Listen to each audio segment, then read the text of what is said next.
వంకాయ టొమాటో కూర. ప్యాన్లో 2 టేబుల్ స్పూన్ల నూనె వేసుకుని వేడైన తర్వాత 1 టీ స్పూన్ తాలింపు గింజలు వేసుకొని వేయించుకోండి.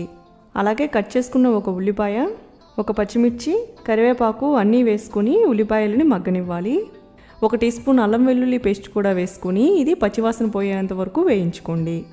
ఇలా అన్నీ వేగిన తర్వాత 4 టొమాటోలని ముక్కలుగా కట్ చేసుకొని వేసుకోండి.